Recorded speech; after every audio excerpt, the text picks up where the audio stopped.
அப்படியே மாத்திரை கொடுத்திருந்தாலும் இந்த சங்குல இந்த மாத்திரையை போட்டுட்டு தண்ணி ஊத்துனா எது நல்லா கலக்குனா அவ்வளவுதான் கலந்துருச்சு. இதுக்குன்னு போன்ல லைன் போட்டு அந்த மாத்திரை அடிச்சு அப்படி பண்ணா என்னது? அதுக்கு பதிலா நம்ம தமிழ்நாட்டு மினிஸ்டரு போன்ல மாத்திரை வச்சுட்டு அந்த மாத்திரை ஏடிஎம் கார்டு வச்சுட்டு tongue tongue tongue tongue tongue tongue tongue tongue இடிக்க ஒரு புது டெக்னிக் சொல்லி கொடுத்துருக்காரு நம்ம தமிழ்நாட்டு மினிஸ்டரு. இந்த ஃபோனு மாத்திரை ஏடிஎம் கார்டு வச்சிருக்காங்க, சரி இந்த 500 நோட்டு எதுக்கு வச்சிருக்காங்க? அதான் எங்களுக்கு ஒண்ணுமே புரியல. நீங்க தப்பு பண்றீங்கன்னு எங்களுக்கு தெரியுது. எதுக்கு எங்க வயசுல இருக்க உங்க குழந்தைங்க மேல பழி போடுறீங்க? நீங்க மட்டும் தான் குழந்தை பத்தி வளர்த்திருக்கீங்களா? நம்ம தமிழ்நாடு சிஎம்ஏ குழந்தை பத்தி வளர்த்திருக்காரு. அவர்கிட்ட போய் கேளுங்க. அவர் குழந்தைங்களுக்கு உடம்பு சரியில்லாத போது இந்த மாதிரி தான் மருந்து கொடுத்தாரா? நீங்க செஞ்சுட்டு இருக்கிற தப்புன்னு அவருக்கே தெரியும். கூடிய சீக்கிரம் அவர் உங்க மேல நடவடிக்கை எடுப்பாரு, அது எனக்கு நம்பிக்கை இருக்கு. பார்த்துட்டு இருக்கிற உங்களுக்கே தெரியும் அவர் கொடுத்தது மருந்தா இல்லையா. மக்களை வணக்கம், நான் உங்கள் கோடங்கி. மீண்டும் உங்களை சந்திப்பதில் மகிழ்ச்சி.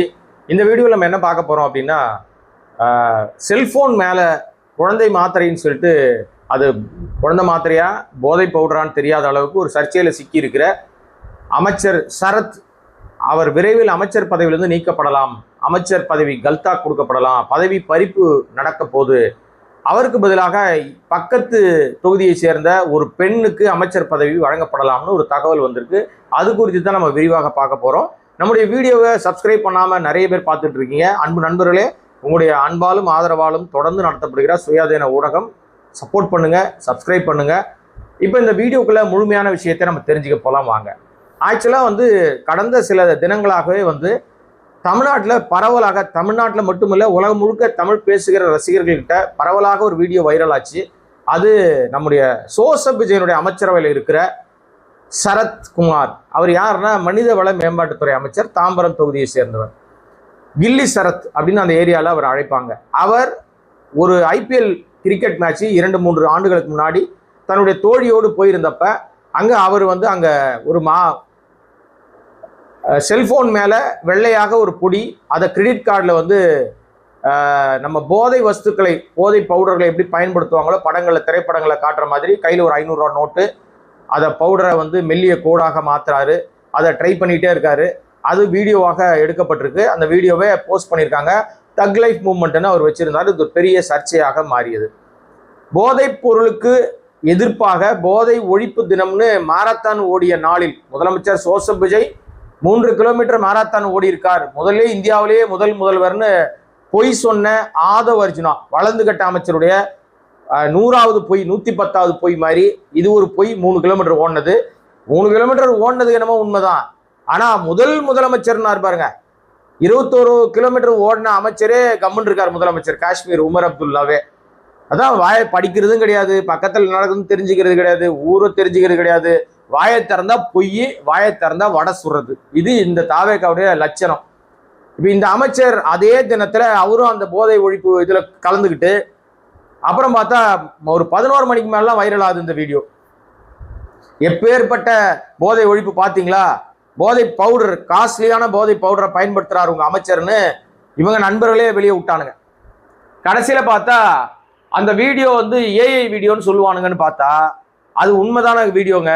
அது போதை பவுடர் கிடையாதுங்க. என் குழந்தைக்கு உடம்பு சரியில்லை, அப்போ டாக்டர் சொன்னதுனால நான் மருந்தை இடிச்சு கொடுத்தேன், செல்போன் மேலே வச்சு நான் இடிச்சு, அந்த பவுடர் தான் நீங்கள் பார்த்தீங்கன்னு குழந்தைய தூக்கி வச்சுட்டு ஒரு பேட்டி வேணும் கொடுத்தார். அந்த மனைவி வேற, அந்த அம்மா வேற, புருஷனை காப்பாற்றணுமேன்றதுக்காக அந்த அம்மா என்னமோன்னு சொல்ல போய் அதுவும் பெரிய வைரல் ஆயிடுச்சு. அந்த வீடியோ வைரல் ஆனதை விட இந்த பேட்டி அதிகமாக வைரல் ஆயிடுச்சு. எங்கள் அப்பா குதிரைக்குள்ள இல்லைன்னு மாட்டிக்கிட்டாங்க. இப்போ ஏற்கனவே நம்ம சோசப் விஜயனுடைய படங்கள் பூராவும் போதை தான் இருக்கும். மொத்தமாக சரக்கடிச்சு தான் படுத்து கிடப்பாரு. அது டம்ளரில் பத்தாது அண்டாவில் எத்துணுவான்னு பாட்டு பாடுவார். எல்லா விஷயங்களும் செய்வார், சினிமாவில் காமிச்சிட்டே இருப்பார். அதை அவனுடைய ரசிகர்கள் அப்படியே ஃபாலோ பண்ணாங்க. இதில் ஒன்றும் பெரிய தப்புலாம் கிடையாது. ஆனால் ரசிகர்களாக இருக்கிற வரையும், சினிமாக்காரனாக இருக்கிற வரையும் அது வெளியில் பேசு பொருளாக மாறாது. ஆட்சி நிர்வாகத்துக்கு வந்த பிறகு ஒரு மாநில அரசினுடைய முதலமைச்சராக, அமைச்சராக, எம்எல்ஏவாக, மக்கள் பிரதிநிதியாக வந்த பிறகு எல்லாம் கேள்வி கேட்பாங்க, கண்டவெல்லாம் கழிவு ஊற்றுவான். இது தடுக்கவே முடியாது. இப்போ அந்த மாதிரி கில்லி சரத் மாட்டி இருக்கிறாரு. ஆனா இதுவரை முதலமைச்சர் ஜோசப் விஜய் அது குறித்து வாயே திறக்கல. அவரு காப்பாற்றுவதற்காக முட்டு கொடுக்க ஆரம்பிச்சிருக்காரு. வாய் திறக்க அவர் எதுக்குமே வாய் திறக்க முடியாது. இதுக்கு மட்டும் திறப்பாரான்னு கேக்குறீங்களா? உங்க மைண்ட் வாய்ஸை நான் கேட்ச் பண்ணிட்டேன். ஆனா இதுக்கு திறந்தே ஆகணும், வாயை திறந்தாகணும், அவர் வழியே கிடையாது. இப்ப திமுக இதுல கையில் எடுத்து அடிக்க ஆரம்பிச்சிருச்சு. அவரை அரெஸ்ட் பண்ணுங்க, அவர் மீது நடவடிக்கை எடுங்க, அவர் பதவியை பறிங்க. ஒரு போதை பவுடரை பொது இடத்துல பயன்படுத்துற மாதிரி வீடியோ போறான்னா அவர் எவ்வளவு ஆணவம், திமிரு அவருக்கு. அவரை நீங்க பதவி பறிங்கன்னு ஆர்ப்பாட்டத்துக்கு தயாராச்சு. கடைசியில காவல்துறை அனுமதி கொடுக்கல. அதுல பல பேர் திமுக காரங்க அரெஸ்ட் ஆயிருக்காங்க. அது நிறைய விஷயம்னு வச்சுங்களேன். இப்போ எதிர்கட்சிகள் எல்லாம் எதிர்ப்பு தெரிவிக்க ஆரம்பிச்சிருச்சு. கூடவே இருக்கிற கூட்டணி கட்சிகள், அந்த சோபா மாடல் கூட்டணியில இருக்காங்க இல்லையா, அதை நம்ம ஒரு பேர் ஒன்று வச்சிருந்தோம்ல, முட்டு கொடுப்போர் முன்னேற்ற முன்னணி. இவங்களும் திடீர்னு அதுலயும் சில பேர்லாம் தவறு இருக்கும் பட்சத்தில் நடவடிக்கை எடுக்கலான்ட்டாங்க. இப்போ சிக்கல் பெருசாயிட்டே வருது. இதுக்கடையில இதை மடமாத்துறதுக்கு என்ன பண்ணலாம்னு ஐஏஎஸ் ஐபிஎஸ் கூட்டத்தில் நான் ஏதாவது முக்கிய முடிவு அறிவிக்கிறேன் பாதுகாப்பு குறித்து, அதை நீங்க பெருசு பண்ணுங்கன்னு ட்ரை பண்றாங்க. அது எடுபடலை. இவருடைய சரத்து மேட்டர் தான் பெருசா போயிட்டே இருக்கு. இப்போ இதுல இன்னொரு விஷயம் என்ன அப்படின்னா, ரொம்ப அதிகப்படியான பிரச்சனை வந்த உடனே சரத் சிக்கிட்டன்னு தெரிஞ்சிருச்சு. உடனே புசி ஆனந்தை போய் சந்திக்கிறார். அமைச்சர் போய் புசி ஆனந்தை சந்திச்சிருக்காரு. புசி ஆனந்த் தெளிவாக சொன்னதாக ஒரு தகவல் வெளியில வருது. இதுல நான் எந்த முடிவு எடுக்க முடியாது, முதலமைச்சர் என்ன முடிவு எடுத்தாலும் நீ எடுத்துக்கணும் அப்படின்னு. விரைவில் அவருக்கு கல்தா கொடுக்கப்படும், அமைச்சர் பதவியிலிருந்து அவரை நீக்கிடுவாங்க, அமைச்சர் பதவியை பறித்து விடுவார் விஜய் அப்படின்றதான் இன்னைக்கு இருக்கிற தகவல். இப்ப அமைச்சர் பதவி பறிக்கிறாங்கன்னு சொன்ன உடனே பக்கத்து தொகுதியில் இருக்கிற எம்எல்ஏ, பெண் எம்எல்ஏ குஷி ஆயிட்டாங்க. எப்படியாவது இந்த அமைச்சர் பதவியை நம்ம வாங்கிடணும் அப்படின்னு அவங்க கணவர் மூலமாக ஒரு முயற்சி எடுக்கிறாங்க. பல்லாவரம் தொகுதியை சேர்ந்த காமாட்சி, இவங்களுக்கு எப்படியாவது இந்த பதவியை நம்ம எடுத்துடணும் அப்படின்னு அவங்க ஒரு பக்கம் முயற்சி எடுத்துட்டு இருக்காங்க. இன்னும் பல பேர் ட்ரை பண்றாங்க. இதுக்கிடையில ஏற்கனவே இவங்க எம்எல்ஏ எலெக்ஷன்லாம் நிறைய பேர் இந்த மாதிரி சரக்குல சிக்கியிருக்காங்க. ஜெயிச்ச உடனே சரவணன் ஒரு எம்எல்ஏ, அவர் பேரும் சரவணன் தான், ஒரு எம்எல்ஏ சேலம் தஞ்சாவூர் நினைக்கிறேன். அவர் தஞ்சாவூர் எம்எல்ஏ சரக்கு பாட்டிலோட ஆடினார். அது அந்த வீடியோ பயங்கர வைரல். தண்ணி தொட்டி தேடி வந்தேன் அப்படின்ற மாதிரி ஒரு படம், சிந்து பைரவி படத்துல ஒரு பாட்டு ஒன்று வரும், அந்த மாதிரி போட்டுட்டு செம ஆட்டம். இது மாதிரி எல்லாரும் இப்படிதான் அவங்க எல்லாம் மகிழ்ச்சியாக பொழுதை போக்கி இருந்தார்கள். அது எல்லாம் வெளிச்சத்துக்கு வந்துச்சு. ஏற்கனவே விஜய் மேலேயே ஒரு குற்றச்சாட்டு இருக்கு. ஆதவ அர்ஜுனா கைப்பையில சரக்கு பாட்டில் இருந்து மாட்டினார் தனி விமானத்துல போகும்போது. சிபிஐ விசாரணைக்கு போகும்போது கூட பாட்டிலோட போன கேஸ். ஆனா இவர் போதையே தொட்டதே இல்லைன்னு பொய்ய பேசுவாரு. அயோக்கியத்தனம் உச்சம் வச்சுங்களேன். இப்ப நம்ம கில்லி சரத்துடைய இந்த நடவடிக்கை, அவர் இப்ப போய் என்ன பண்றதுன்னு தெரியல அவருக்கு. விரைவில் அவருடைய பதவி பறிபோகும் தெரிஞ்சதுனால அவருக்கே தெரிஞ்சிருச்சு நம்ம பதவியை பறிச்சிருவாங்க அப்படின்னு. அதனால பார்வையாளரை சந்திப்பதை தவிர்க்கிறார். எந்த பொது நிகழ்வுக்கும் வரமாட்டேங்கிறாரு. பத்திரிகையாளரே சந்திக்க மாட்டார். ஏன்னா இவர் தான் ஜெயிச்ச உடனே ஒயின்ஷாப்பா ஆய்வுக்கு போனவர். இந்த கடையை மூட சொன்னாங்களே, இன்னும் திறந்து வச்சிருக்க நீலாம் போய் கேட்டார். தப்பான கடைங்க, நீங்க வந்த கடை அது இல்லைங்க, பக்கத்து தெருவில் இருக்கு அந்த கடைங்கன்னு சொல்லி அமைச்சாங்க. ஸோ இப்படி பல இடங்கள்ல அவர் தன்னை அடையாளப்படுத்திக்கிறதுக்கு முயற்சி எடுத்தவர். இன்றைக்கு பத்திரிகையாளரை கண்டால் ஓடி ஒழிகிறாராம். ஏன்னா அவர் எந்த கேள்விக்கும் பதில் சொல்ல பயப்படுகிறார். குற்றமுள்ள நெஞ்சு தான் குறுகுறுக்கும்னு சொல்லுவாங்கல்ல, அந்த மாதிரி அவர் பயப்படுறதுக்கு காரணம் என்னன்னா, நம்ம தப்பு பண்ணிட்டோம், மாட்டிக்கிட்டோம், எவனோ நமக்கு வேண்டியவனே அதை போட்டு விட்டான். ஏன்னா அது நண்பர்கள் மட்டும் பார்க்கிற மாதிரி ஸ்டேட்டஸ் வச்சிருந்திருக்காரு. அதை எவனோ காப்பி பண்ணி வச்சிருந்திருக்கான். அந்த அவங்க உள்ளுக்குள்ளேயே எவனோ ஒருத்தன் இருக்கான். யாரை அவன் செஞ்சு விட்டாருன்னு தெரியல, எங்க மிச்சம் வச்சுட்டு வந்தாருன்னு சொல்லி அவன் இப்போ வேலையை காட்டிட்டான். இன்னைக்கு ஒரு வீடியோ வந்திருக்கு, கடலுக்குள்ள அவர் எதையோ குடிச்சிட்டு வராரு. அது எதையோ தான் நான் சொல்றேங்க. அவர் குடிச்சது டின் வகையான பீர் அல்லது மது வகை அல்லது போதை வஸ்து நான் சொல்லலை. எதையோ குடிச்சிட்டு வராரு. உடனே அதுக்கு குழந்தைக்கு டானிக் குடித்து பார்த்தார். குழந்தை டானிக் கொடுப்பதற்காக கடலில் அவர் டானிக் டின்னோடு வெளியில வந்த போது அப்படின்னு வீடியோ போடுறானுங்க. ஆகவே சிக்கியிருக்கார் சரத்து. நீங்க ஒன்றும் பண்ண முடியாது. அதனால அது திமுக வேற அதை கையில் எடுத்து அடிச்சு ஆட ஆரம்பிச்சிருச்சு. எதிர்கட்சிகள்லாம் பிரச்சனை பண்றாங்க, வேற வழி இல்லை. அதனால அவர் பதவியை விரைவில் அவருடைய பதவியை பறித்து விடுவார் என்கிறது தாவேகா வட்டாரம் தகவலாக வெளியில் வருகிறது. இதுக்கு இடையில பொதுமக்களை ஊழல்வாதிகள் அப்படின்னு சொல்லி இன்னொரு அமைச்சர் வாயை திறந்து வடையை சுட்டுக்கிட்டு இருக்கார். வாயை திறந்து உட்கார இடத்துல புண்ணாக்கிட்டு இருக்கார். அவருக்கு அவரே புண்ணாக்கிட்டு இருக்கார். யார் தெரியுமா அந்த அமைச்சர்? விஜய் பாலாஜி. அவர் சும்மா இல்லாம, அவர் கைத்தறி அமைச்சர், அவர் சும்மா இல்லாம அவருடைய தொகுதிக்குட்பட்ட எங்கேயோ ஒரு இடத்துல அவர் பேச போகும்போது, அரசியல்வாதிகள் ஊழல் பண்ணி நான் பார்த்துருக்கேன், அரசியல் கட்சிகள் ஊழல் பண்ணி பார்த்துருக்கேன். ஆனா அவங்களெல்லாம் மிஞ்சுற அளவுக்கு மக்கள் நீங்க பண்ணீங்க பாருங்க பெரிய ஊழல், அதாங்க பெரிய ஊழல் அப்படின்னு சொல்ல எல்லாரும் சிரிச்சிருக்காங்க. என்னடா அப்படின்னா, வாங்குறதெல்லாம் எவன்கிட்டே வாங்கிட்டீங்க, ஆனா குத்து குத்துன்னு எங்களுக்கு குத்தி உட்கார வச்சிருக்கீங்களே ஆட்சியில, நீங்க பண்ணதான் பெரிய ஊழல்னு வாக்காளர்களை ஊழல்வாதிகள்னு சொல்லியிருக்காரு. பொத்தாம் பொதுவாக எல்லாரையும் அவர் எப்படி சொல்ல முடியும்? அது அயோக்கியத்தனம் இல்லையா? திமிர்த்தனம் இல்லையா? ஆணவத்தினோட உச்சம் இல்லையா? எல்லாரும் காசு வாங்கினான்னு இவர் எப்படி சொல்ல முடியும்? மற்றவர்கள் குறித்து எனக்கு தெரியாதுங்க, என்ன குறித்து எனக்கு தெரியுமில்ல. பார்த்துக்கிட்டு இருக்க பார்வையாளரை பல பேர் என்னை போன்ற உணர்வு உள்ளவங்க இருப்பீங்கல்ல. அதனால எனக்கு தெரிஞ்சு நான் முதல் ஓட்டு போட்ட நாள்ல இருந்து இன்னைக்கு வரைக்கும் எத்தனையோ தேர்தலில் ஓட்டு போட்டிருக்கேன். எம்பி தேர்தல், எம்எல்ஏ தேர்தல், உள்ளாட்சி தேர்தல், இடைத்தேர்தல், எத்தனையோ தேர்தலில் வாக்களிச்சிருக்கேன். எந்த தேர்தலிலும் ஒரு பைசா கூட எந்த அரசியல் கட்சியோ சுயேட்சைகள்கிட்டயோ நான் வாங்கியதில்லைன்னு என்னால் உறுதிப்பட தெளிவுபட விளக்கமாக சொல்ல முடியும், உறுதியிட்டு சொல்ல முடியும். அப்ப என் உணர்வு போலவே என்னுடைய பார்வையாளரை பல பேரும் அப்படி இருப்பீங்கல்ல நேர்மையாக. அப்போ எல்லாரையும் எப்படி அவர் சொல்ல முடியும் அந்த அமைச்சர்? அது அயோக்கியத்தனம் இல்லையா? ஆணவத்தின் உச்சம் தானே அது. இது மாதிரிதாங்க நிறைய அமைச்சர்கள் வாயை கொடுத்து மாட்டி உட்கார்ற இடத்த புண்ணாக்கி உட்காரவும் முடியாம நிற்கவும் முடியாம சிக்கி சின்னாபனம் ஆயிட்டு இருக்கு தாவேகா. அதிக பிரசங்கித்தனமா பேசுறது, அப்படி பேசிதான் மாட்டிக்கிறது. இது மக்களை அந்த குறை சொன்னா அந்த மக்கள் ஓட்டு போட்டவன் இடைத்தேர்தல் வருது, இன்னும் 6 தொகுதி, இன்னும் எத்தனை பேரை நீங்க தூக்கின்னு வர போறீங்களோ தெரியல, எத்தனை பேருக்கு வலை வீசிருக்கீங்கன்னு தெரியல, எத்தனை பேர் உங்க தூண்டல்ல மாட்டிருக்காங்கன்னு தெரியல. இன்னைக்கு ஒரு நண்பர்கிட்ட பேசிட்டு இருந்தேன் நான். அந்த நண்பர் எனக்கு சொன்னது என்ன தெரியுமா? சார், ஒரு எம்எல்ஏக்கு 100 கோடி ரூபாய் பேசுறாங்களா சார், 100 crores. அவன் தோத்தாலும் ஜெயிச்சாலும் கவலை இல்லை சார், ரிசைன்மெண்ட் வந்தா 100 கோடி ரூபாய் வாங்கி அவன் லைஃப் செட்டில் பண்ணிப்பான் சார். ஒருவேளை மீண்டும் ஜெயிச்சிட்டான்னா மறுபடியும் அவனுக்கு லாபம். இப்படி பேசுகிற தகவல் இன்றைக்கு வந்திருக்கிறது. அப்ப இதுவரை ரிசைன் பண்ண எல்லாரும் அவ்வளவு ரூபாய் வாங்கிட்டு தான் போனாங்களா? நமக்கு தெரியாதுங்க.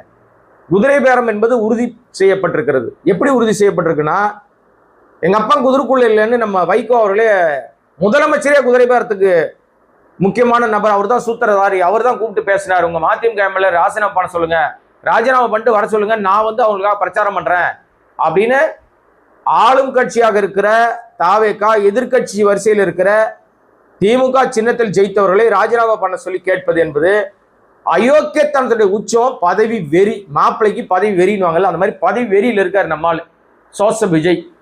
எவனை ஒன்னா ரிசைன் பண்ணிட்டு வா. அப்ப அவ்வளவு பணம் வச்சிருக்காருங்க. ஒரு எம்எல்ஏக்கு இவ்வளவு ரூபாய் கொடுக்கறதா தகவல் வருதுன்னா, அப்ப எவ்வளவு ரூபாய் கொடுத்துருப்பாங்க பாருங்க. ஒரு கட்சிக்கும் ஒரு எம்எல்ஏக்கும் சப்போர்ட்டுக்கு ஒரு பெரிய தொகை கொடுக்கப்பட்டிருக்கும். அது காசு வாங்கினதுனால தான் நம்ம முட்டு கொடுப்போர் முன்னணி சங்கத்தில் இருக்கிறவங்க எல்லாம் அப்படியே பயங்கரமா முட்டு கொடுத்துட்டு இருக்காங்க. மானாவரி முட்டு, மரண முட்டு கொடுக்குறாங்க. எனவே மக்களே, இந்த